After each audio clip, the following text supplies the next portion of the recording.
Assalamu alaikum. I'm Kashif Shahzada, and today I'm going to talk about Muslim families living as a minority in non Muslim lands. Our environment poses considerable challenges to our well being.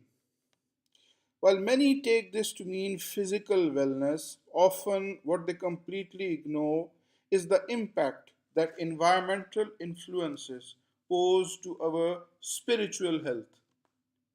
You see, we are constantly under pressure to conform. Society, family, friends, co workers, businesses, governments, all of them, they demand that we follow a certain pattern. They influence us in many ways. They want us to behave in a certain way. So we then eventually give in to their demands. We conform to our environment in order to be accepted within one's social circle. People undergo a change.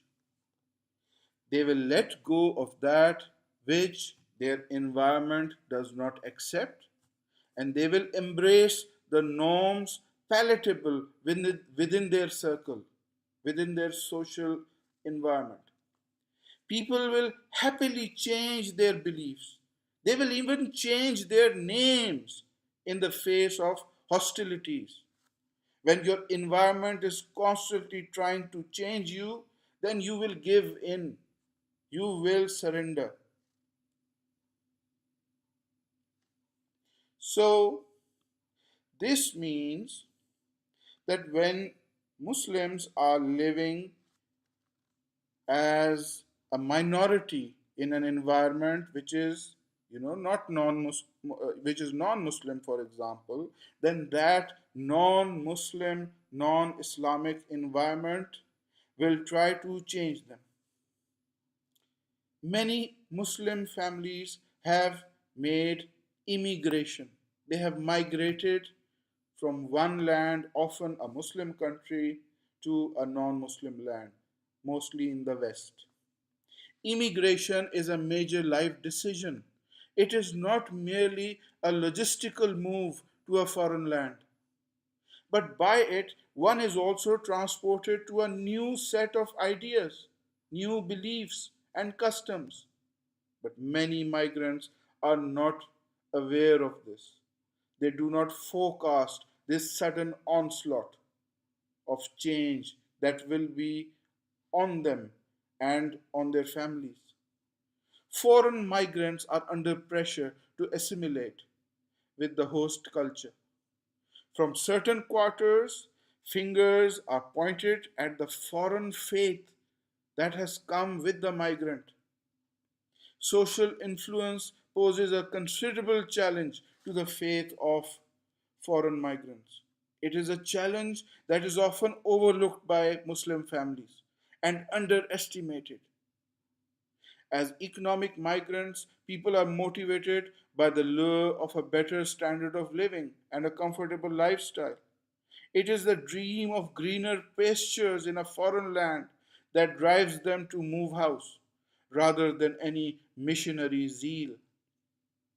As recent arrivals, little do they realize that they have ventured into a territory in which the majority is not going to be sympathetic towards their foreign culture, especially their religion.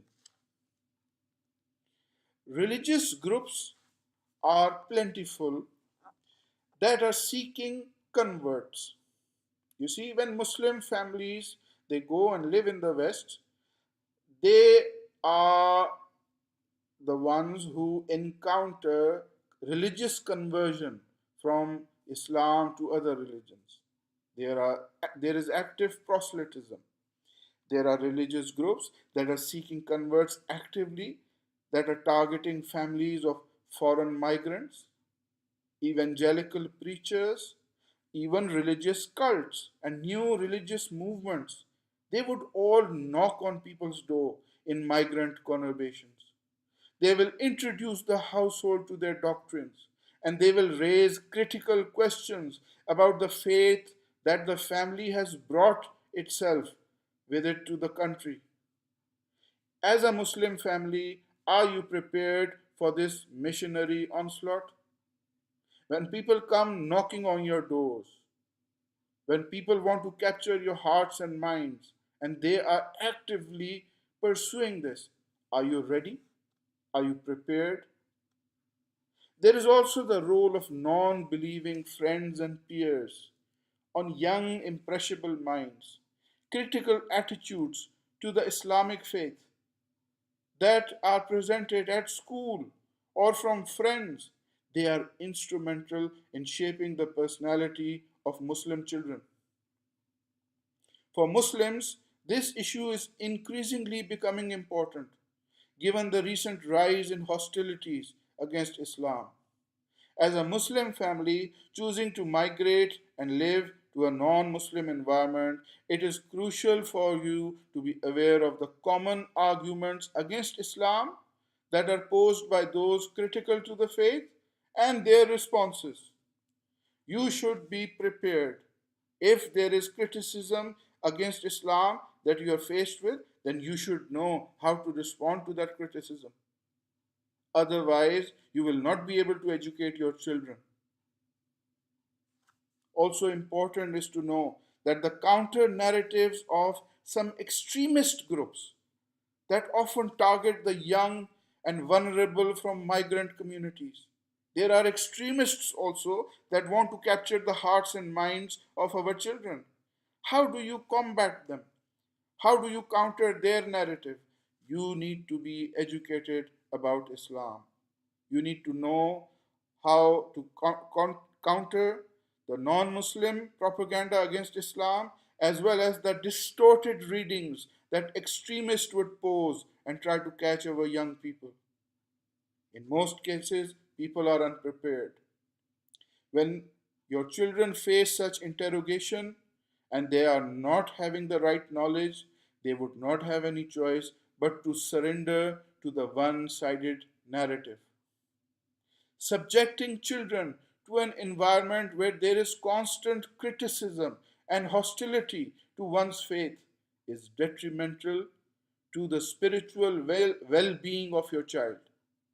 Remember, when billions of dollars are earmarked for proselytism, aimed at who? At you, at the Muslim. It is aimed at converting the Muslim to other religions, billions of dollars. Okay? Then such questions should not be taken lightly. If you are leaving your country and living in a non Muslim country, then be prepared for this.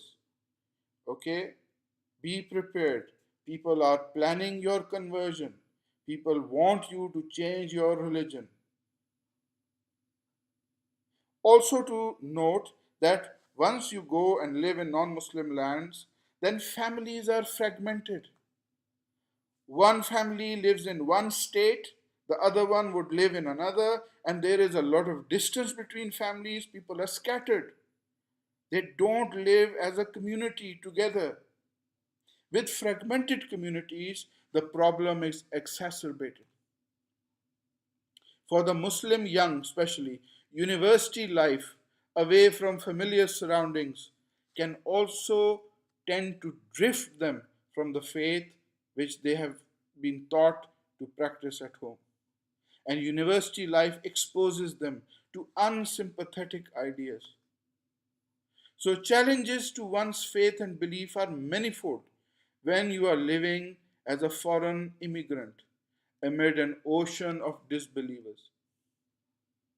Religious duties like the ability to recite the Quran properly, to perform the 5 daily prayers, to observe fasting during the month of Ramadan, to be able to calculate zakat applicable on one's assets, and to have knowledge of dietary prohibitions. This is a basic requirement for every Muslim. No doubt that Muslims living in non Muslim lands as migrants are capable of this much. But given the hostile environment in which they are now raising their future generations, your children, it is expedient that they also realize that more needs to be done. There is more that you need to do in order to preserve your Muslim identity, your Islamic belief, while living amongst the non Muslims. Remember, the Quranic injunction given in Surah At Tahrim, chapter number 66, verse number 6, is very important. It says, Ya ayyuhallazina amanu, O you who believe, Qu anfusakum wa ahlikum naran. Save yourselves and your families from a fire. You have a duty not just to save yourself, but also your family, your children, your dependents. This command of Allah makes it necessary that as Muslims we take appropriate steps to raise children on revealed guidelines and to caution them against that which is detrimental to their moral well being. Thus, Muslims living as minorities in non Muslim lands, you have a duty to educate the family and to prepare it for the times to come. You should always remain a part of your local Muslim community. You should never distance yourself from the Muslim community. You have a duty that your family's religious learning, regular attendance at the local mosque, and interaction with credible, I repeat, credible Islamic scholars will enable your family to negotiate with environmental pressures. Similarly, participation in interfaith conversations and outreach to non Muslim friends will help remove misconceptions and break down barriers. So, Muslim migrants need not jettison their faith, they need not throw away their Muslim identity, change their religion, or change their names even to blend in with the locals. That is not needed at all. Okay. You need to be a practicing Muslim. You need to maintain your faith. You need to maintain your values. At the same time, you need to play a full part in society.